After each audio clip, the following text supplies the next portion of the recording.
Entonces, vamos a dar inicio al seminario de hoy día. Para mí es un gusto presentar al doctor Carlos Coronado García. Él es graduado de la Escuela de Física y Matemáticas del Politécnico. Posteriormente hizo su maestría en el Departamento de Matemáticas y aquí del Cindergar. Y luego hizo un doctorado en la Universidad Técnica de Darmstadt, en Alemania. Actualmente se desempeña en el Banco de México, es su gerente de innovación tecnológica en cuanto al sistema de pago. Y también es profesor de la Escuela de Física y Matemáticas. Entonces, Carlos, muchas gracias por venir y te escuchamos. Muchísimas gracias por la invitación. Yo soy egresado, como decía, del SFEM. Ahí empecé a dar clases desde terminé la licenciatura, luego fue entrar al Banco de México. El Banco de México fue cuando empecé a ver temas de criptografía, y ahí fue que empecé y hice un doctorado, y ya el doctorado lo hice en Darmstadt, en la Universidad Técnica de Darmstadt, y fue con la beca de DAR. Pero bueno, el día de hoy, el tema que quiero ver con ustedes, platicarles un poquito, es sobre criptografía, lo que viene siendo de alguna manera el poder de cómputo, y un poquito sobre la seguridad. En ocasiones hay, en términos generales, personas que a lo mejor por desconocimiento podrían decir: yo voy a imprimir un documento digitalmente, independientemente de que sepan que sea eso o no. Y dicen: bueno, el primer pues es válido para siempre, como las firmas fotógrafas. O el cifrado, dicen: como está cifrado y está seguro. Pero bueno, aquí un poquito es hablar de esos temas. Como una pequeña advertencia que quise poner, estos temas que les quiero platicar, pues son no algo que esté dedicado de lleno ahorita o en el banco, que esté abordando estos temas, o en la escuela. Simplemente es algo que quiero compartirles, y obviamente pues esto no es postura, ni visión, ni proyección, ni del Banco de México, ni de el SFEM, no nada más como para tener esa pequeña parte clara, ¿no? Y bueno, vamos a ir viendo varios temas ahí poco a poco, y vamos a empezar con esta parte que le llamé cómputo o manera de calcular. Más o menos, ¿cómo estamos en las computadoras? De cierta manera, cuando usamos computadoras, pues realmente usamos como que tramas de byte, y esas tramas de byte le vamos a dar algún sentido, va a tener algún tamaño y alguna interpretación. Va a haber alguna manipulación de esa información. Esta la podemos ver con puertas, o bueno, ya cuando estamos con algún lenguaje de programación, esta manipulación la podemos ver como con los operadores que repite el lenguaje. Entonces ya puedo estar ocupando algo de los elementos. Con un lenguaje de programación, con paradigma o un lenguaje así, ya podría ir viendo de qué manera está ocupando esa información, cómo está indicando cómo la voy a dar tratamiento. Muy bien. Por otro lado, también en computación tenemos algo que podemos llamarle problemas. Tenemos una definición de lo que es un problema, y esa definición nos va a ser algo general en su descripción, pero también podemos hablar de algunas instancias de problema. Ya la instancia, como ustedes bien saben, estaríamos haciendo referencia a elementos o valores particulares que se hayan descrito en el problema, y podemos tener también una descripción particular en algunos casos. El resolver ese problema pues es como tener una estrategia o algoritmo en términos generales. No todos los problemas van a tener una manera de solucionarse con la computadora, pero ahorita vamos a pensar que sí, entonces es ese algoritmo que va a ayudar a resolverlo, o estrategia para tratar de resolverlo. Y bueno, aquí cuando estamos usando computadoras, pues algo que tenemos que tener en consideración pues viene siendo ese poder de cómputo. No es lo mismo una computadora, no sé, pensemos en los 80s o 90s, la capacidad que tenía o la velocidad de su procesador y la capacidad que tienen las computadoras actuales. Hay una ley de Moore que depende de dónde se lea, puede variar un poquito, que sean 18 o 24 meses, pero básicamente lo que dice es que cada vez que pasa este periodo se duplica el poder de cómputo, o en otras palabras, como que se puede hacer el doble de operaciones en la misma unidad de tiempo. Entonces es algo también importante que debemos de tener en consideración para el momento de utilizar o de resolver algunos problemas. En la parte, cuando se habla de la complejidad algorítmica, de alguna manera lo que tenemos, de cierta forma, es como una especie de estimación de un conteo de número de pasos para resolverlo y obviamente también esa estrategia de cómo resolver el problema. Burdamente, nada más de algo que ustedes ya conocen, es pensando en ordenar una lista de elementos. Hay una estrategia como el denominado Bobusor que va a tener un cierto número de pasos, o hay otra estrategia como el MEXOR o el Quicksort que va a tener otra forma de resolver ese problema, y también en una estimación va a tener otro número de pasos. Para poder luego comparar esas estrategias de algoritmo que de cierta forma abordan tratar de solucionar un problema en particular, pues tenemos ahí algo que tenemos una complejidad algorítmica que podemos decir temporal o espacial, en este caso temporal, refiriéndonos a esa estimación del número de pasos, y es algo que nosotros pues, empleamos. Ahora, esta complejidad es algo asintótico, es decir, a partir de cierto momento en principio, pues uno ya se empieza a ver que como que sí requiere en esa estimación menos pasos. El que algo requiera menos pasos lo podemos quizás ver reflejado con rapidez, pero de la rapidez y de la eficiencia tenemos ahí que tener en consideración esa parte. La eficiencia la podemos ver en esa estimación de lo que viene siendo la complejidad algorítmica, y no confundirlo con la rapidez, porque a lo mejor la rapidez lo estamos viendo con el procesador. Como les decía, si quisiéramos comparar con computadoras de hace 10 años, de hace 20, de hace 30, pues esas perspectivas son más lentas, menos rápidas que las actuales. Y entonces, aunque yo tenga un algoritmo eficiente, pues va a llevar el tiempo que tenga que llevar debido al poder de cómputo que se tenga. Aquí, en esa perspectiva, un pequeño ejemplo.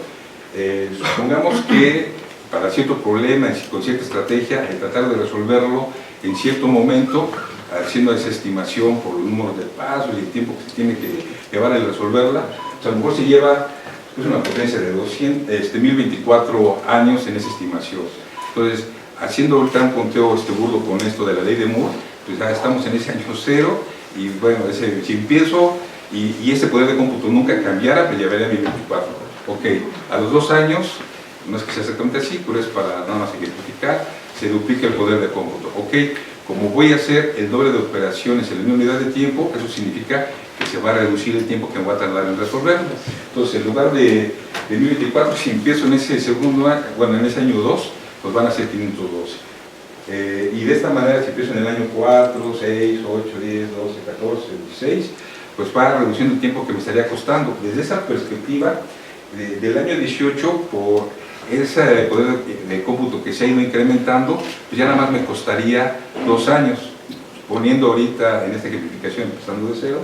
Y entonces, si hubiera empezado desde un inicio, desde ese año 0, el año 18 más 2, hubieran sido 20 años los que hubiera realmente como que tardado en resolver o en hallar esa solución, en lugar de los 2024 desde un principio. Y bueno, esto es pensando que estoy empezando desde 0. A lo mejor también pudiera haber alguna otra estrategia que me pudiera permitir utilizar lo previamente calculado, y entonces desde esa perspectiva todavía demoraría menos tiempo, pero nada más como para ejemplificar. Y esto es la idea de lo del poder de cómputo. Muy bien. Con esto voy a estar como que brincando. Ahora me voy a ir un poquito a las nociones de la parte de criptografía.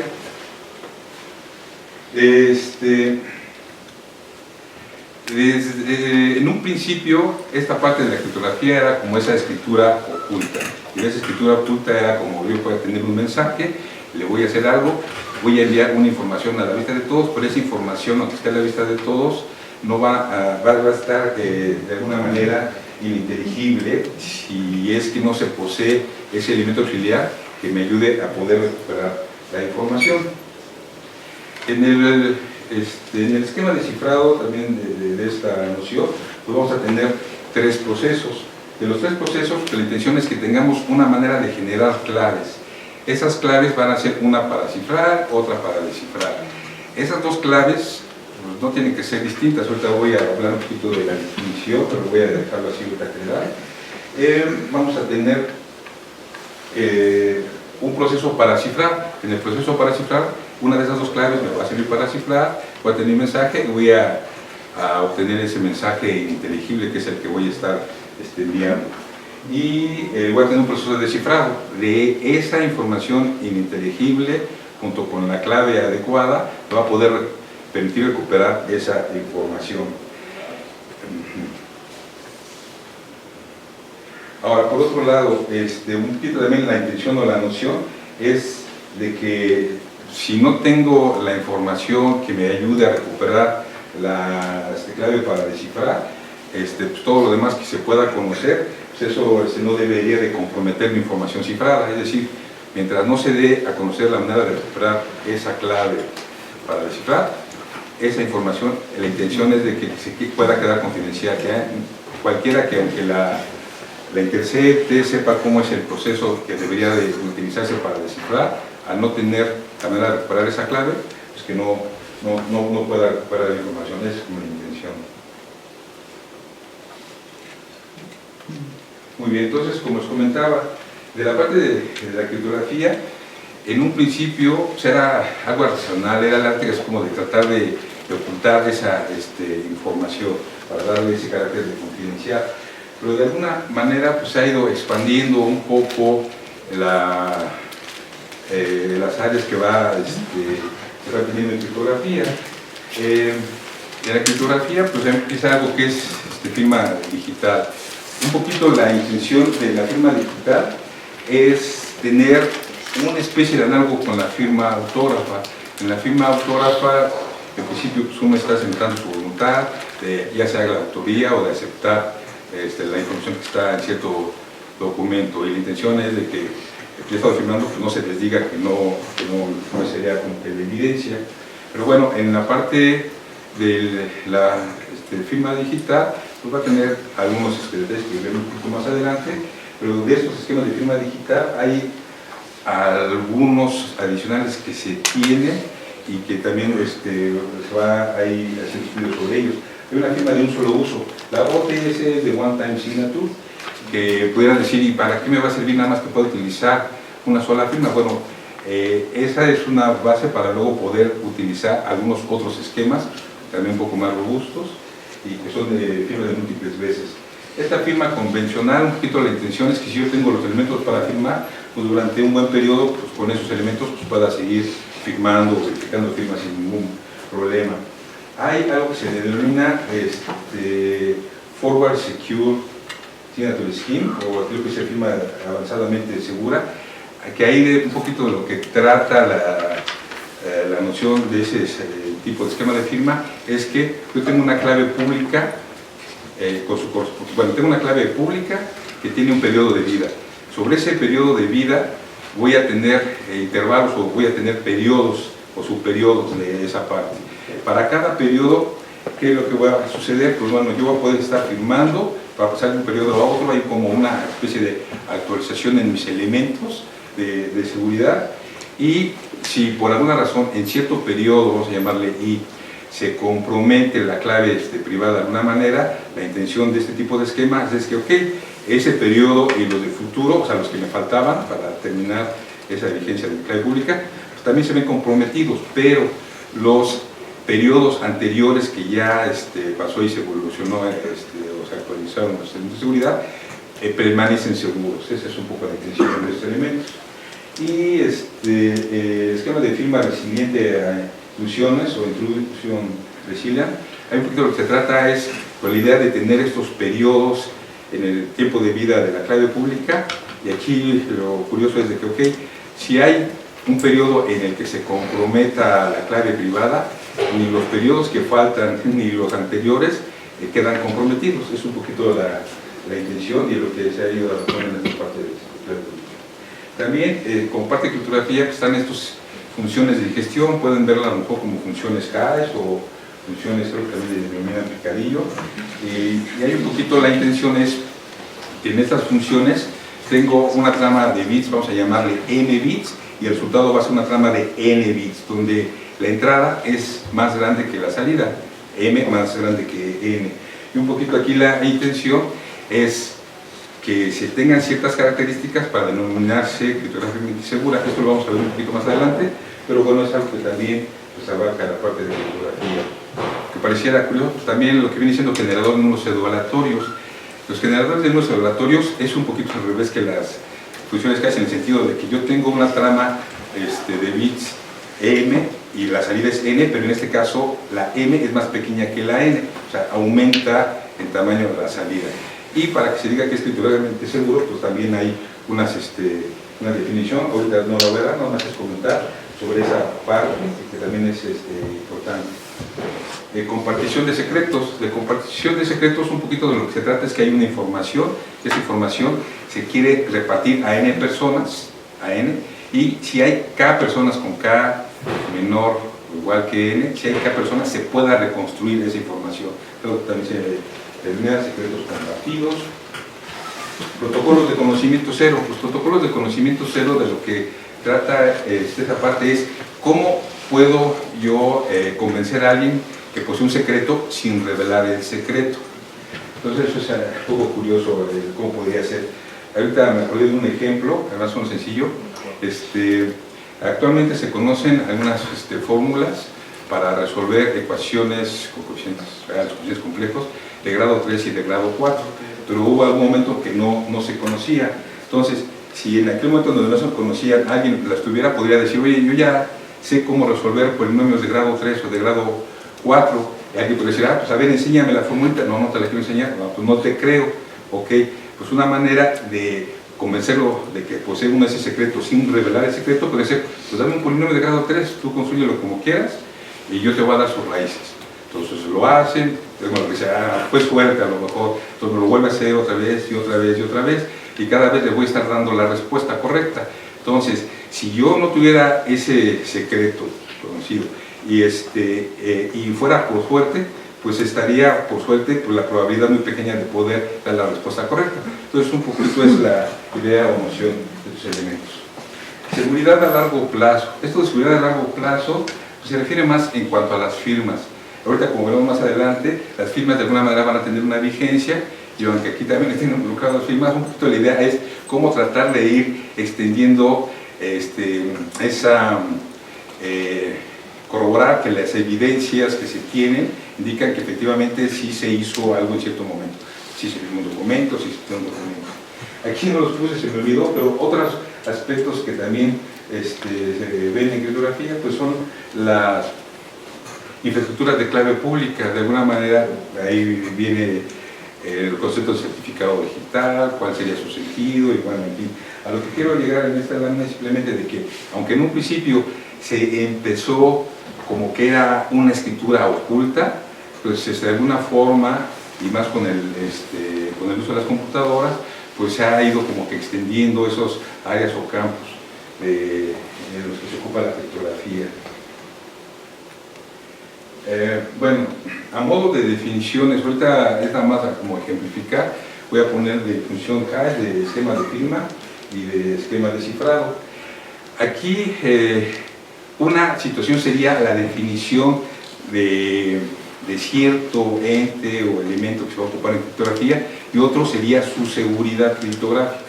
Entonces, pues para las funciones hash pues simplemente sería, pues de algo de un cierto tamaño voy a obtener algo de un tamaño más pequeño, ¿de acuerdo? Para cuando, en ocasiones a lo mejor las funciones hash las ven como si fueran de tamaño arbitrario. También se puede de una función que yo tenga de este estilo a generar una de tamaño arbitrario, pero ahorita nada más es para ejemplificar. Para los esquemas de cifrado vamos a tener tres algoritmos probabilísticos o procedimientos. Uno que es para una generación de un par de claves, otro para que sea el proceso propio de cifrado y otro para descifrado. Adicionalmente debe haber una como consistencia en estos elementos. ¿Cuál es la consistencia?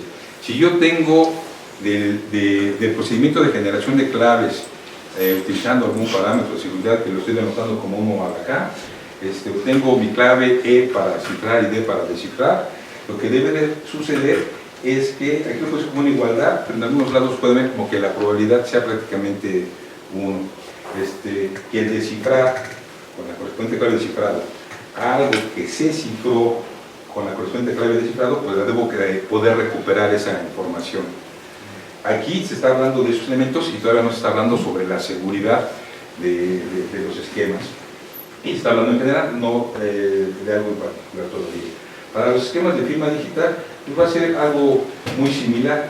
Voy a tener tres procedimientos, tenemos probabilísticos, podrían ser no determinísticos, donde va a tener una generación de claves, un procedimiento para firmar y un procedimiento para verificar.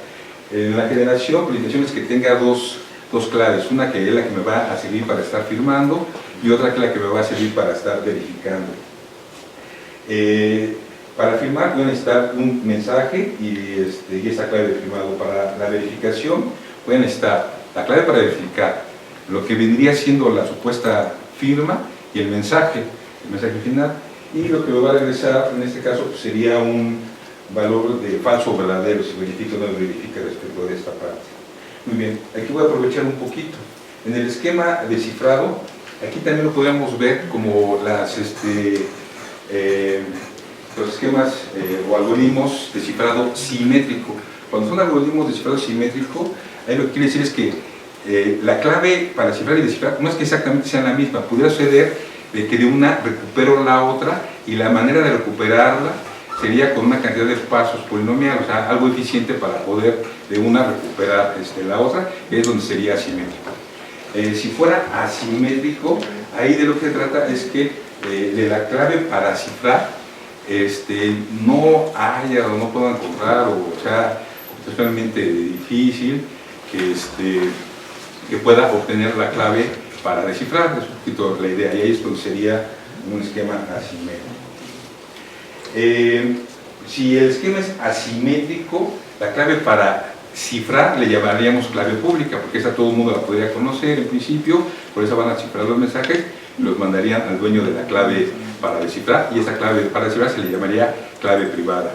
Si fuera un esquema de descifrado simétrico, pues ahí podría pensar que es una sola clave, pero con el C de una se puede obtener fácilmente la otra, y eso sería, podemos llamar clave secreta. En el caso de para las firmas, la clave para firmar, pues normalmente vamos a llamar una clave privada, y la clave para verificar sería la clave pública, para que todo el mundo la pueda tener y pueda validar las firmas. Obviamente, con la clave para verificar, pues no debe de poder generar firmas, ¿no?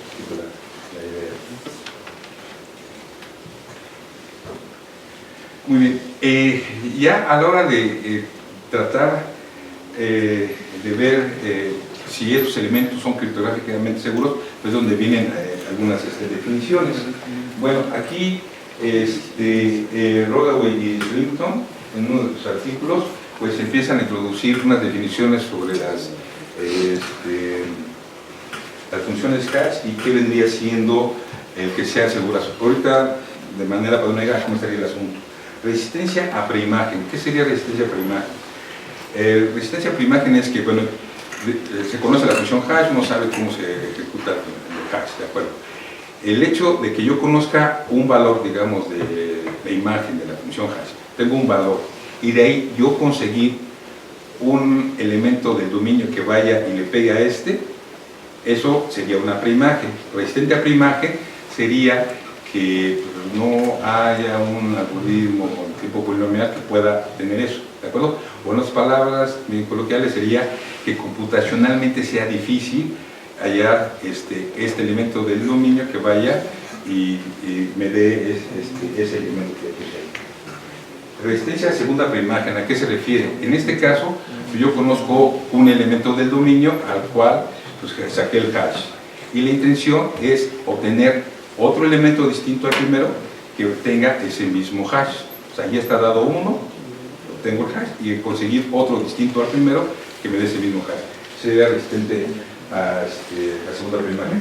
Y resistente a colisiones es que pues, encontrar dos cualesquier elementos que al evaluarlos en la función hash me dé un mismo valor. ¿De acuerdo? Pues es una colisión. Resistente a colisiones pues es que colisionalmente sea difícil hallar un algoritmo para obtener esas colisiones.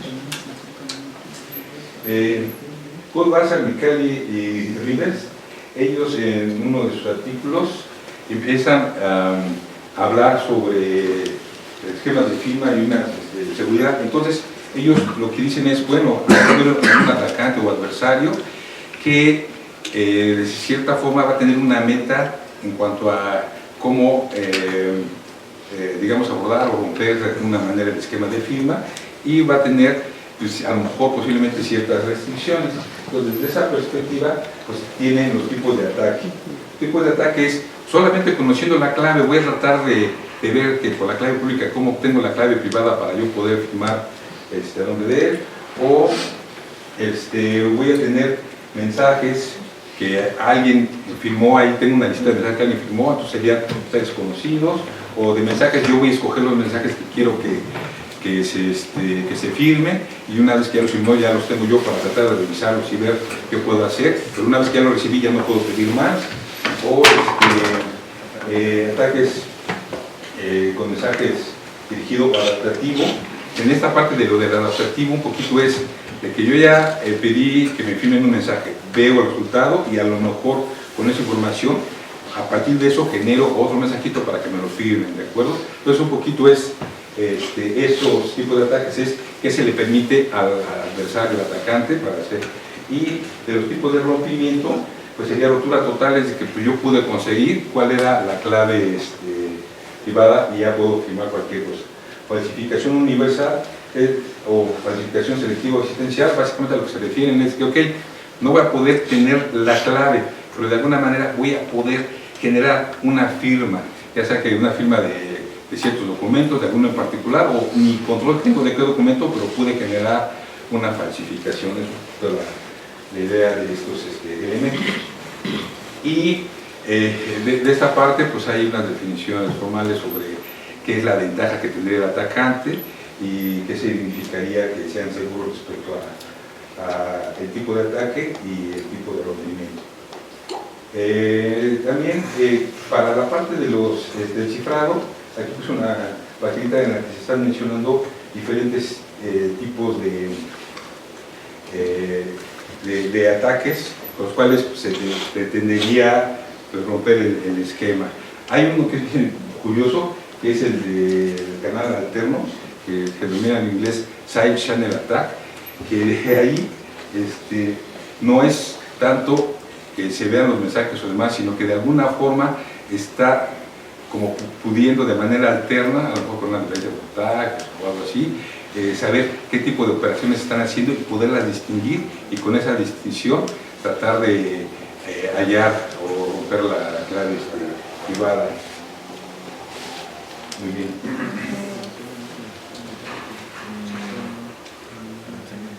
Ahorita la intención es comentarles sobre un par de esquemas de cifrado que tal vez pueden usar para firma, uno de intercambio de clave, y luego un poco sobre cómo podrían quedar vulnerables estos elementos o cómo no. Hay un algoritmo que es de Rivers, Chalip y Ademan, que es a lo mejor han oído como el RSA. Ahorita la versión que estoy poniendo aquí es una completamente académica. Digamos que tiene su estándar, está en un RTC y tiene más elementos a considerar. Entre ellos hay unos valores precalculados para que sea más práctico a la hora de hacer el mismo. Pero aquí, en esta parte didáctica, creo que tenemos una generación de claves.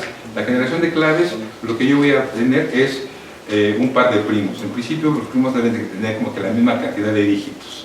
Ahí busco la intención. Tengo esos primos, los multiplico y ese es mi número n, que va a ser el módulo. Voy a estar trabajando con operaciones módulo n, es decir, operaciones que me requiero dividir entre n. Y escogemos un número e que sea primo relativo con phi de n. Esta phi de n es la que se denomina phi de Euler, o es la cantidad de números que son primos relativos con n y con las propiedades que tiene. En este caso particular, esta phi de n sería p-1 por q-1. Entonces, ahí se va a tener que sean primos relativos, es decir, máximo común divisor entre e que quiero escoger con phi de n sea 1. Y ya teniendo eso, como son primos relativos, con el algoritmo extendido de Euclides, puedo hallar una combinación lineal, y con eso lo que estaría hallando sería el inverso de e módulo phi de n. Entonces ya tenemos a e y a d. Con esto, nuestra clave pública sería EN y nuestra clave privada sería DN. Aquí dicen, pues es intercambiable. Bueno, realmente ya en cuestiones del estándar de práctica hay más información en la clave privada, pero ahorita para fines didácticos pues se puede quedar así. ¿Cómo se realiza el cifrado? Para el cifrado yo tengo mi clave, mi mensaje M y mi clave para cifrar, o en este caso clave pública, que es esta pareja E y M. Y lo que vamos a hacer es calcular, vamos a usar una exponenciación modular, M elevado a la E módulo N. Muy bien.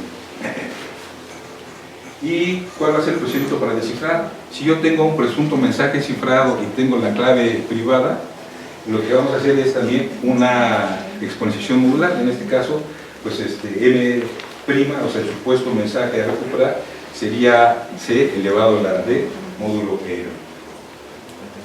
Aquí, ¿cuál va a ser la consistencia? Pues la consistencia es, si yo tengo C elevado a la D, pues recuerden que C es M elevado a la E módulo N. Entonces, por las propiedades que tenemos, esto es M a la E por D módulo N, y como E por D es congruente con 1 módulo phi de N, significa que es 1 más un múltiplo de phi de N, ¿de acuerdo? Entonces, pues ya tenemos eso, es un múltiplo, y ¿eso qué significa? Bueno, ya por las propiedades que tenemos también aquí modulares, tenemos que esto es M a la 1 por M a la phi de N elevado a la R.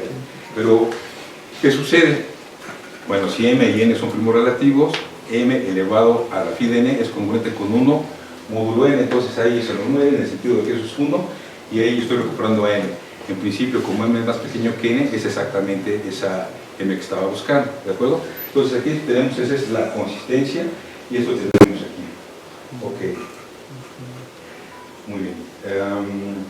Antes de pasar hasta el siguiente, el hecho de que se describa un procedimiento para cifrar y descifrar y que sea consistente, pues no quiere decir que sea seguro. Otra situación, puede suceder que para ciertos casos particulares, pues ese uso de estos elementos pues no sea seguro. Por ejemplo, si yo ocupo números relativamente pequeños, se los ocupo, pues alguien ve el n, lo factoriza y dice, no, pues ya, como ya lo factoricé, pues ya me sé cómo está todo y ya, cuál clave privada. Entonces, aquí un poquito cómo está el asunto. Para el caso particular de RCA es si el problema de factorización de enteros en general tuviera una manera eficiente, se conociera un algoritmo eficiente para resolverlo, pues este algoritmo sería completamente inseguro. ¿Por qué razón? Porque no importa qué tan grande sea el número, como estamos poniendo, como hay un algoritmo que en tiempo polinomial puede hacer la factorización, pues entonces eso se considera como eficiente y entonces en un corto tiempo pues ya tengo mi factorización, ¿de acuerdo? Pero actualmente pues no se conoce un algoritmo eficiente, entonces desde esa perspectiva pues el RCA estaría seguro. Ahora, también hay otros elementos, esta es la parte didáctica. La intención, y se ha ido fortaleciendo sobre todo mucho RCA, pues hay varios elementos que se tienen que ir contemplando pues, para tener la garantía de esa seguridad. Pero bueno, como comentario.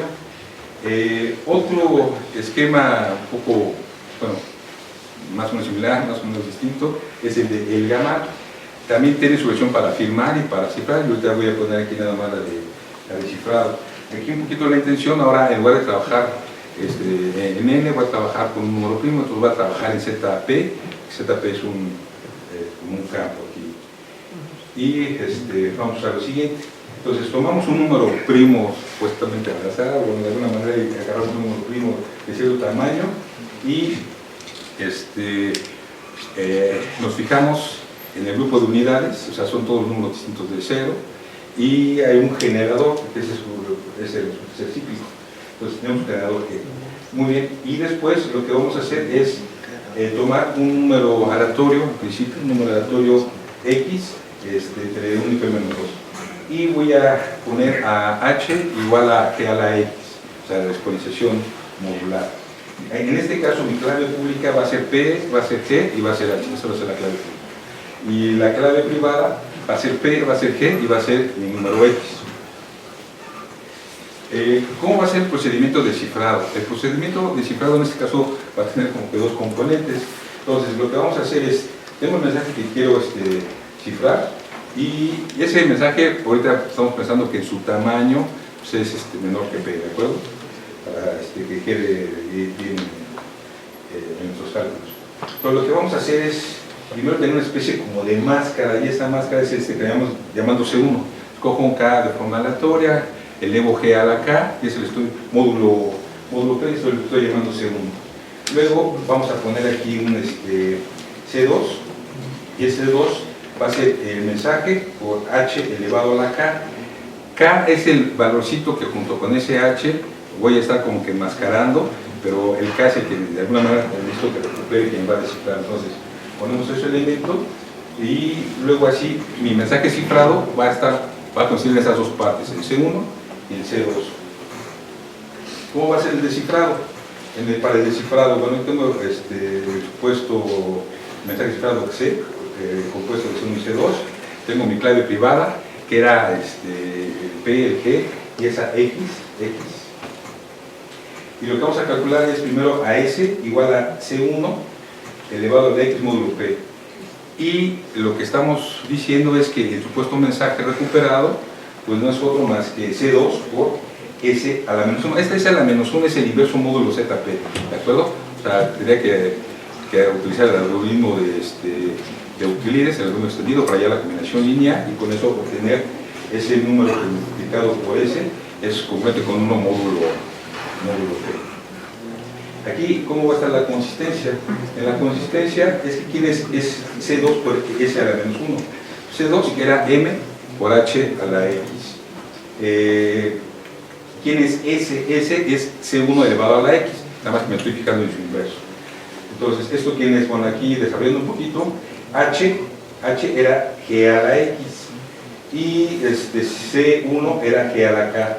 Pues de esta manera, a la hora de estar haciendo ahí las cuentas, nos queda que M multiplica a G por X a la K menos, G por X a la K, y multiplica al inverso de G de K por X. Entonces eso se cancelan, queda 1, y de esa forma recupero un mensaje. Esto es la consistencia. Aquí no estamos hablando de seguridad, simplemente de cómo es el proceso para descifrar, y que efectivamente pues, ahí tiene una consistencia. Muy bien. El mismo de Diffie-Hellman, probablemente lo he escuchado. Diffie-Hellman, ellos introdujeron este concepto de criptografía de clave pública, que era de esta clave que todo el mundo quería conocer, y no con ello pudiera tener una ventaja para la parte digamos, privada. Aquí la intención era que dos extremos o dos participantes pudieran calcular un mismo valor común, con valores que vamos a llamarles públicos, pero con todos los valores públicos, los otros que no estuvieran involucrados en esa parte pues no pudieran saber cuál es ese valor común. Entonces, aquí pues, se acuerda el uso de un primo P y un generador. Ese va a ser como que va a estar en el juego de todos los participantes. Y aquí estoy llamando PI con alguna colección o un número de participantes. Cada uno de ellos pues, va a escoger al azar un valor entero, bueno, un valor positivo.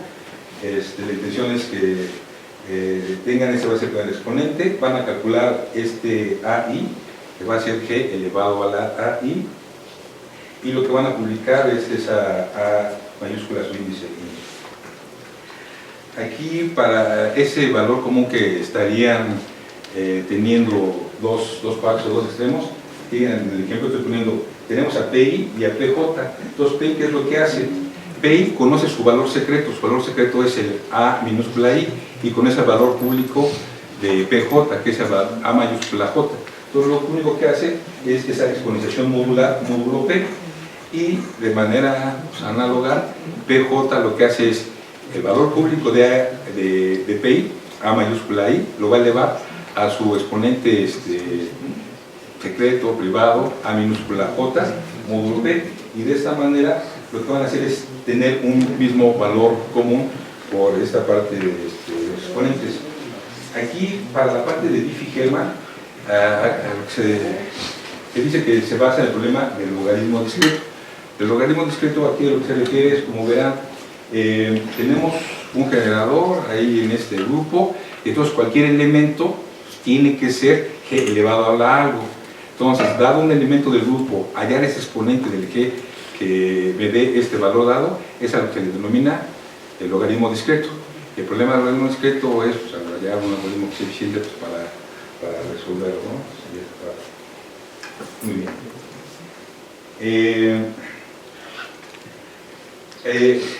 De alguna manera, estos tres son como que a lo mejor los más escuchados o los más oídos, y en algunos casos empleados en algunos protocolos, hay por internet que hayan utilizado.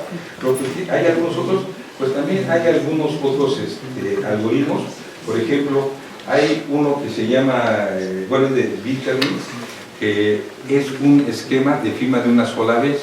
Ese esquema de firma de una sola vez es útil, porque aunque no sea para una sola vez, hay algo que se denominan árboles de Merkle. Con eso ya se puede extender a tener esquemas de firma de múltiples veces con sus ventajas.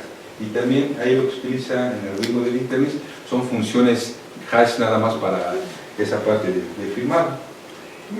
También hay un algoritmo que se llama Entrue, ahí puse la paginita, que habla sobre una manera utilizando de cierta forma unos polinomios con ciertas características particulares que son algoritmos enteros y tienen una multiplicación ahí curiosa. Tienen definidos unos esquemas de firmado y de cifrado. También hay algunos otros que son basados en retículos o latices. En inglés latices me parece que es ocupan, entonces puedes ver con algunos de esos dos nombres, pero también hay muchos más. Entonces, no nada más esos conocidos, sino hay algunos otros esquemas. Puede ser que no sean muy utilizados, puede ser que sí. Hay algunos que en algún momento se veían imprácticos, pero con el crecimiento del poder de cómputo y capacidad de memoria, pues ya se empiezan a ver algunos otros, pero cada vez más prácticos.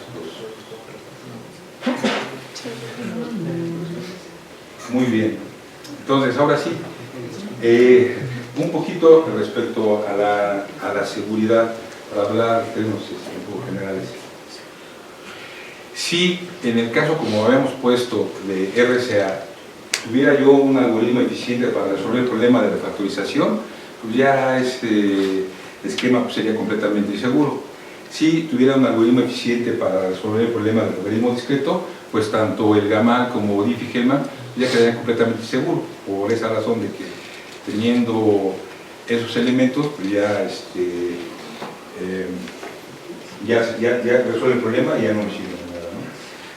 Soluciona una instancia particular. Bueno, pudiera suceder que para una instancia, ya sea de problema como ahorita en estos ejemplos que son algoritmos asimétricos, pudiera suceder que para una instancia particular eventualmente tuviera una solución a modo de ejemplo. No sé, en 1990 y algo, 95, por poner cualquier fecha. En ese entonces a lo mejor se ocupaban claves RSA cuyo módulo tuviera una longitud de 768 bits, es decir, 768 dígitos binarios, ¿no? Que ese fuera el tamaño del número a utilizar. Para ese momento, pues a lo mejor era muy, se consideraba seguro esa parte, pero conforme va pasando el tiempo, pues va a llegar un momento que esa instancia en particular pues, queda completamente segura, porque por el poder de cómputo que se tiene, las instancias de 768 o de 1024 pues ya se pueden factorizar con algoritmos que no son eficientes, pero con el poder de cómputo para esas instancias particulares se pueden abordar y ya poder resolver en un corto tiempo. Entonces, pues ya la instancia particular pues ya no es posible. Ahora, atemporal, la seguridad es atemporal. Bueno, cuando nosotros estamos hablando en teoría de esquemas de firma y de definiciones de seguridad, pues pudiera parecer, pues esto, si algo es seguro, pues tiene que ser siempre seguro. Pues aquí que estamos con la resolución de problemas y que se requiere cierto número de pasos y de que hay cierto tiempo para tratar de resolverlos y con el poder de cómputo que se incrementa cada cierto periodo, pues ya no es así, no es atemporal. Es decir, las definiciones, en teoría, me dicen qué debería de ocuparme, de revisar para ver si ciertas instancias son seguras, pero no quiere decir que ya un esquema en particular vaya a ser siempre seguro, eventualmente lo va a dejar de ser. A modo de ejemplo, en 1980, DES, bueno, que se hizo un poquito antes, DES, un algoritmo, el Data Encryption Standard, para cifrar información de forma simétrica, tenía una clave de 56 bits, aunque usaba 8 bytes, cada byte, que son 8 bits, un bit se utilizaba como de paridad, como para ver que más o menos estuviera bien la información. Entonces, de esos 8 bytes, pues realmente se ocupaba de cada byte 7 bits, entonces la longitud de la clave era 56 bits. Desde esa perspectiva, pues esa seguridad en aquel tiempo pues, era suficiente, pero si quisiera utilizar esa clave ahora, la búsqueda de una clave simétrica de ese tamañito, pues ya va a ser muy rápido de hacerlo. Entonces, eso ahorita no es seguro. Fue en su momento, se podía considerar que tenía esos elementos de seguridad, pero eventualmente por el poder de cómputo y en esa estrategia, búsqueda o hasta a veces fuerza bruta, pues se puede eventualmente con un mayor poder de cómputo romper el esquema, ¿no? Entonces, pues no digamos que la seguridad en los casos particulares pues ya no es atemporal, ¿verdad? Lenstra y Berghul hicieron un artículo donde ellos hacen varias consideraciones de poder de cómputo, como presupuesto para tener ahí equipo, los elementos, y con un montón de elementos empiezan a hacer unas estimaciones, y unas estimaciones vamos a poder ahorita decir cualitativa, de decir, ok, si yo tengo un tipo de elemento criptográfico cuya característica o cierto tamaño o cierto elemento de seguridad mide tanto, pues para este año ya no sería seguro. Aquí puse una estrellita. Ahora lo que quiero comentar es que después pusieron una paginita, y en esa página no nada más está la consideración de ellos, está la que pusieron en un primer artículo, luego una un poco más relajada, y luego hay de otras instituciones, de NICE, no me acuerdo de quién más, donde tienen sus como valoraciones, pero pues, en esa valoración con lo que hacen, de alguna manera lo que se quiere es que para diferentes elementos criptográficos se vaya con el tiempo pues, escalonando esos parámetros de seguridad. Por otro lado, pues puede haber también ataques dirigidos. Hay un artículo de Dan Bonnet que habla sobre el estudio que se ha hecho de RSA, varios criptoanálisis, y hay una parte donde se habla de un ataque a instancias de RSA donde el exponente público es 3. En algún principio, en el estándar, decía que el exponente público era 3 o uno que le llaman F04, o sea, es en hexadecimal 10001, algo así. Con esos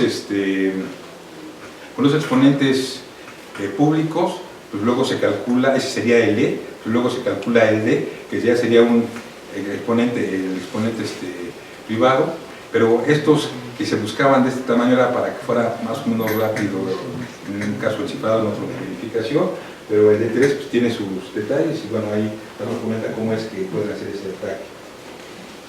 Algoritmos de cifrado simétrico. Normalmente los algoritmos de cifrado simétrico pues, tienen un tamaño particular de su clave. En el caso del DES, como lo comentábamos, la clave era de 56 bits realmente. Luego hubo algunas variantes de DES, una de ellas es algo que se denomina triple DES. En el triple DES, la intención es que hubiera una clave para cifrar, al resultado, con otra clave, hago el proceso de descifrar, el resultado, en principio con otra clave, hago el proceso para cifrar. Y luego dijeron, bueno, ok, las claves para cifrar voy a usar la misma, y la de descifrado es otra. Entonces, esto sería como si ocupara dos clavecitas realmente DES, y entonces en lugar de una seguridad de 56 bits, era una seguridad como de 112 bits, ¿de acuerdo? Entonces, pues ya la intención era como que hacer un poquito a DES con ese triple DES, pero también ahorita ya no sería tan seguro. Entonces, los algoritmos de cifrado simétrico pues tienen cierta longitud, entonces de esa longitud, pues hay de forma cualitativa una como vigencia de cuándo ya no serían seguros. En el caso de AES pues tiene tres variantes de longitud, está la de 128, 192 y 256 bits, ¿de acuerdo? Entonces, pues esos eventualmente también tendrían alguna vigencia.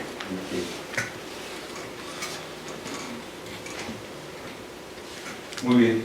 No vamos a ver los temas profundidad, simplemente son como nociones. Nosotros en el cómputo convencional, ¿qué es lo que tenemos? Pues yo tengo una trama de n bits, yo lo que voy a poder es trabajar nada más con un valor de n bits, es decir, un valor entre 0 y 2 a la n menos 1, independientemente de la interpretación que le vaya a dar, a fin de cuentas, ceros y unos, algo así como si fuera de 0 a 2 a la n menos 1. Y nada más voy a poder utilizar un solo valor a la hora de estar trabajando con él, de 2 a la n posibles, ¿verdad? En el caso del cómputo cuántico, desde la perspectiva lógica, no vamos a meter a ningún detalle. Aquí la idea o la noción de estos elementos es de que lo que se le denomina un qubit es como una especie de vectorcito donde tengo el que corresponde al 0, al que corresponde al 1, de un coeficiente que es un número complejo, alfa para el 0, por ejemplo, y beta para el 1, que cumplen que la norma de alfa al cuadrado o la norma de beta al cuadrado vale 1. Y desde esa perspectiva, estos se dan en un estado de superposición o algo así, que están en 0 y 1 al mismo tiempo. Pero a la hora de hacer una medición, con la data del sistema, y nada más va a tener un valor o el de 0 o el del 1, con una probabilidad, y la probabilidad es el de ese como coeficiente, viéndolos como vectorcitos al 0 y el 1, que fue una combinación lineal. Entonces, el alfa al cuadrado sería la probabilidad de tener al 0 en esa medición, y beta, la norma de beta al cuadrado, la probabilidad de tener el 1.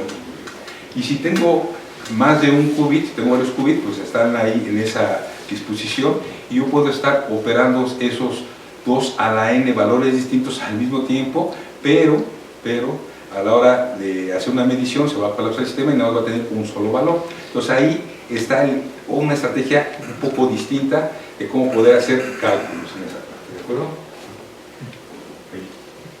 Bueno, ¿hay ventajas en esta otra forma de poder realizar cálculos? Pues sí la hay, hay varios algoritmos, ahorita vamos a mencionar uno de ellos, donde hay una ventaja de cómputo cuántico a cómputo convencional.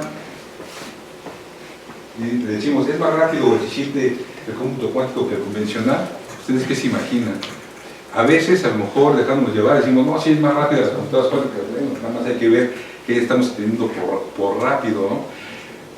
Si nos enfocamos a una complejidad, aunque no podemos compararlas exactamente por ser uno cuántico y otro convencional, bueno, fijándonos en esa complejidad temporal, la O grande, y con los elementos que están ahí, podemos decir, pues como que uno va a ser más eficiente que el otro, ¿de acuerdo?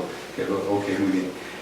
En algunos casos, en algunos problemas que se resuelvan, pues uno vamos a poder que va a ser más eficiente que el otro, pero lo de la rapidez pues va a depender, y podemos hacer esa comparación que habíamos dicho en un principio, una computadora de los 80s o 90s contra una computadora de los 2020, pues a lo mejor yo tengo un algoritmo muy eficiente, lo implemento y lo corro en una computadora de los 80s, 90s, tengo un algoritmo pues, no tan eficiente, o a lo mejor hasta dependiendo de la situación particular de fuerza bruta, y una computadora va a ser más rápido. Bueno, es por el poder de cómputo. Entonces, ahí nada más tener en consideración esos elementos. Y lo de la ventaja, la ventaja que tenga uno sobre el otro, también sería temporal. Pues bueno, aquí es un poquito pensando en esa parte.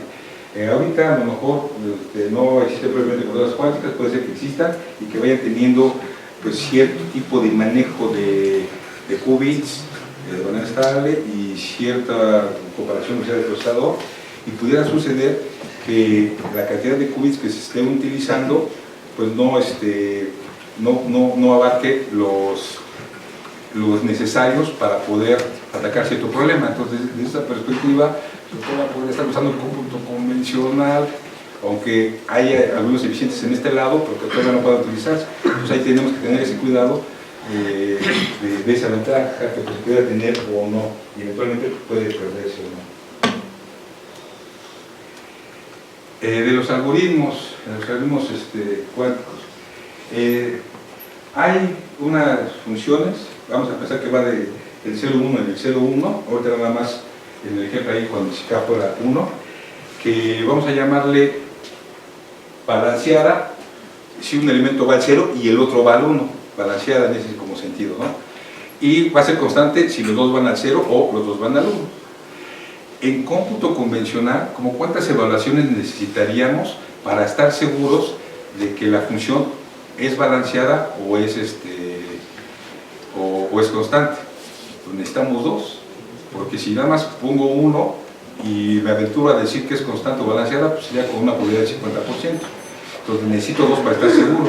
Lo que hace Dodge es introducir ahí un algoritmo en el cual necesitan una sola evaluación. Luego con Dodge y Joshua lo que hacen es, ok, pues voy a tener una cierta cantidad de bits, ¿no? Cierta cantidad de elementos.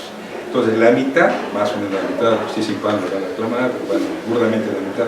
Si la mitad van al 0 y la otra mitad va al 1, pues es balanceada. Si todos van al 0 o todos van al 1 es constante. En ese algoritmo de Dodge y Joshua, utilizando esas compuertas cuánticas, pues lo que hacen es que con una sola evaluación puedan saber si es balanceada o es constante. En el caso del cómputo convencional, si tengo mucha suerte, en la segunda evaluación sabría, si la primera fue 0 y la segunda fue 1, sabría que ya es balanceada. En el peor de los casos, pues los primeros K entre 2, pensando que sea par, K entre 2 fueron de un mismo valor y el K entre 2 más 1 es igual, ya fue constante. Es distinto, y ya fue balanceada, ¿no? En el peor de los casos. Entonces ahí a lo mejor, en los medios, a lo mejor con K entre 4 evaluaciones ya me daría cuenta. De cualquier manera, estos algoritmos el proceso que tienen es de que lo que hacen es decir de que hay una ventaja del cómputo cuántico sobre el cómputo convencional. ¿De acuerdo? Este algoritmo no afecta a la criptografía, pero ahí está.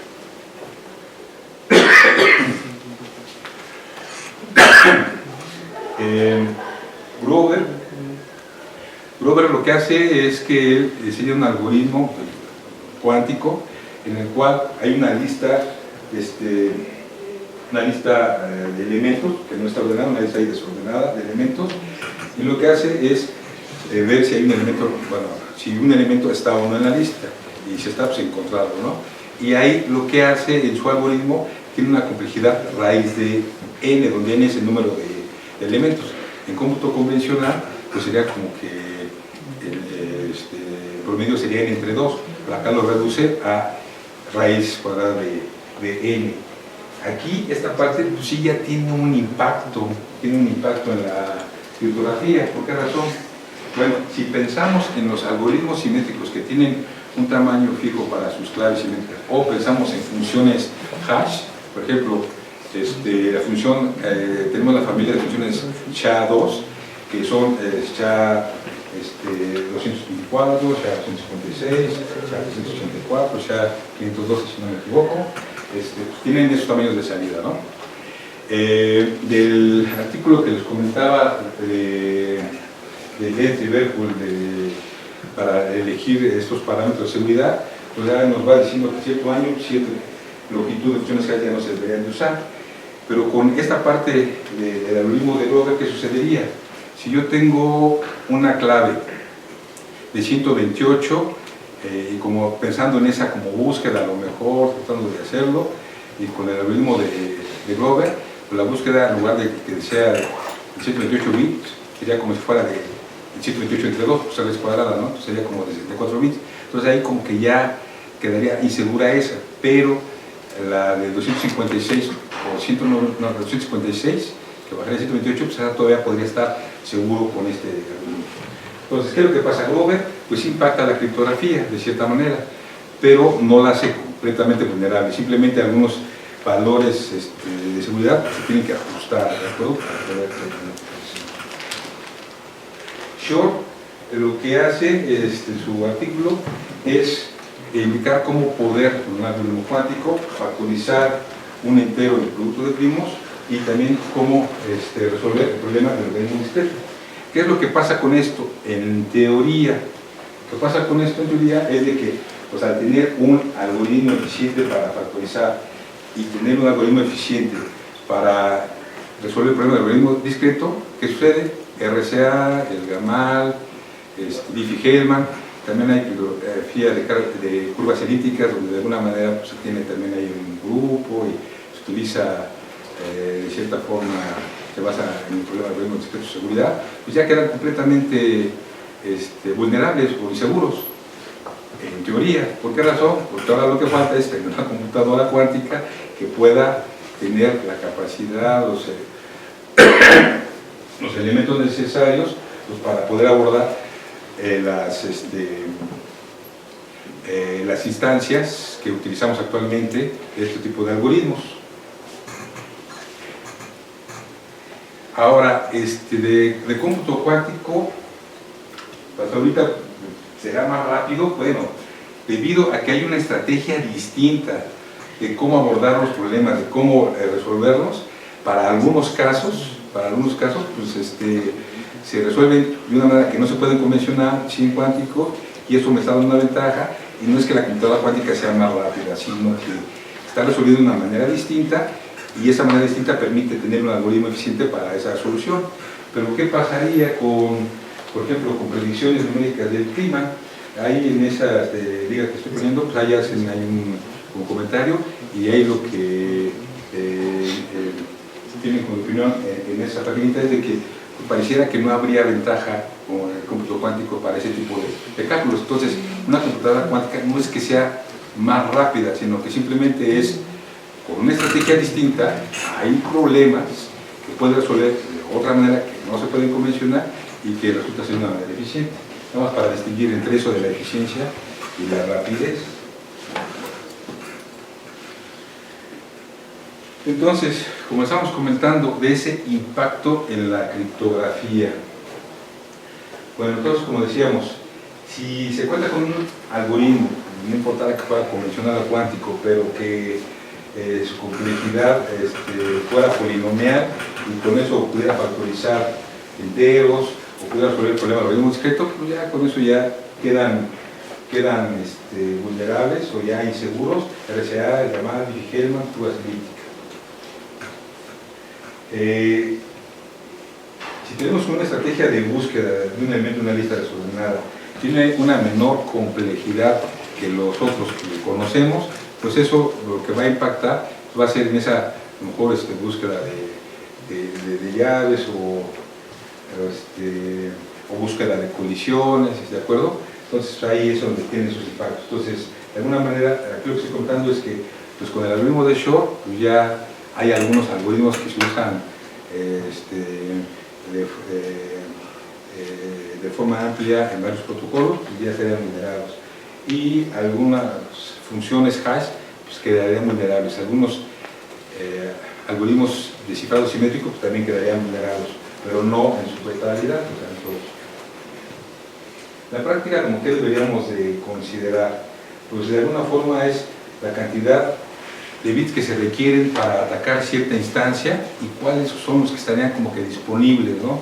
En esa computadora cuántica. ¿Cuál es ese poder de cómputo cuántico que pudiera existir también para ver qué tanto le costaría ya así en tiempo pues poder vulnerar ciertas instancias de problemas? Y por otro lado, pues esa tasa de crecimiento. Recuerden, en el caso del cómputo convencional, pues está como que la ley de Moore, que cada 2 años se duplica. Aquí cómo sería esta situación. Y bueno, entonces de ese surgimiento de las computadoras cuánticas que poco a poco fueran creciendo y abordando, pues ya lo que se podría tener de alguna manera es ok, pues no entremos tanto en pánico, algunos esquemas que estamos usando actualmente, les vamos a incrementar esos parámetros de seguridad, en lugar de usar claves de 4096, híjoles, entonces 8192 bits. Sí, se va a hacer un poco más lento, pero todavía voy a poderlo seguir utilizando como actualmente, porque todavía no los van a guardar. A modo de ejemplo, no es que vaya a ser así, ¿verdad? Pero bueno, ahí tenemos que tener en consideración algunos elementos y también ver qué podemos hacer, cómo sustituir o qué elementos utilizar. Bueno, pues hay un artículo de Okamoto, Takana y Yoshiyama, donde ellos introducen unos esquemas de firma y unos esquemas de cifrado desde la perspectiva de computadoras cuánticas, porque ocupan algoritmos cuánticos. Si no me recuerdo, ocupan algoritmos de Shor para la parte, y a lo mejor lamentablemente pues ya la vigencia sería menor, pero todavía podemos estar haciendo ahí algo. Y pues ¿qué hacer? Bueno, pues no desde ahorita en adelante, de hecho ya se ha estado haciendo desde el inicio de los 2000, pero están buscando otras alternativas. Esas otras alternativas que son el cómputo convencional, otro tipo de esquemas de cifrado, de firmado, que de alguna manera no los afecte estos algoritmos cuánticos. Bueno, esta parte de criptografía cuántica pues es como comentaba sobre el artículo de Okamoto, Takana y Yoshiyama, pero también hay algo que se denomina algoritmos postcuánticos. Eso de postcuántico realmente a lo que se refiere es que okay, yo tengo una computadora convencional o tengo un poder de cómputo convencional y voy a crear esquemas de firma, los esquemas de cifrado que corran en cómputo convencional, pero que no se vean afectados por estos algoritmos de Shor o de Grover. Y hay algunos elementos. De hecho, el NIST ya desde hace unos años estuvo haciendo ahí una convocatoria para que se propusieran, estuvieran revisando, y hay algunos que ya están ahí. Hay unos que están basados en retículos o latices para ¿cómo se llama? Para aquí hay un encapsulado de clave, que es un cifrado, también para firmas digitales, y también hay otro que está basado en funciones hash. Ese de funciones hash, de hecho, ocupa ahí por una parte los árboles de Merkle. Los árboles de Merkle son que para cada nodo, salvo las hojas, pues es el valor que tiene es el hash de la concatenación de su hijo izquierdo y su hijo derecho. Son árboles binarios completos. Y de las hojas podría ser cualquier otro valor, podría ser un valor hash, a lo mejor el hash de una clave privada, y ahí es donde se podría tener estas firmas de una sola vez, y ya con eso si tengo un árbol que es de altura h, pues tendría 2 al h hojitas, que sería la cantidad de firmas que se pudieran hacer, y al usar funciones hash y con los firmas de Grover no se vería vulnerado. Sí tengo que considerar esas longitudes, pero bueno, ya tendríamos más elementos. También, ¿qué más se podría estar viendo? Bueno, aparte de estos que ya de alguna manera están publicados, pues andar en algunos otros temas de exploración o investigación para ir proponiendo algunos otros esquemas o algoritmos. Puede ser como, por ejemplo, teoría de trenzas. Hay un problema que se llama problema de la palabra, con el cual se podría ir viendo o abordando esquemas de firma o de cifrado. También teoría de códigos. Hay algo que se denomina multivariante, que son como sistemas de ecuaciones polinomiales cuadráticas, que también podría ir viendo, bueno, hay varios elementos a abordar en los cuales se podría seguir ahondando para buscar otros elementos. Bueno, aquí creo que puse unas conclusiones un poquito, intentar decir de que es en una transición de cuando hubiese computadoras cuánticas, pues dependiendo de las características que tenemos y demás, podríamos seguir en esa como transición de utilizar algoritmos actuales, pero con unos parámetros de seguridad, digamos, mayores, más robustos, que nos va a hacer un poco ineficiente, pero nos van a permitir continuar con cierto nivel de seguridad. También tener en consideración lo que viene siendo la rapidez versus la eficiencia. O sea, sí tenemos algoritmos eficientes, pero eso de la rapidez va a depender del poder de cómputo que yo tenga para que pueda abordar ahí los elementos. Y bueno, realmente sería todo lo que quería comentarles. No sé si tengan alguna duda, algún comentario. Muy bien, muchas gracias. Bueno, pues le agradecemos al doctor Coronado su charla.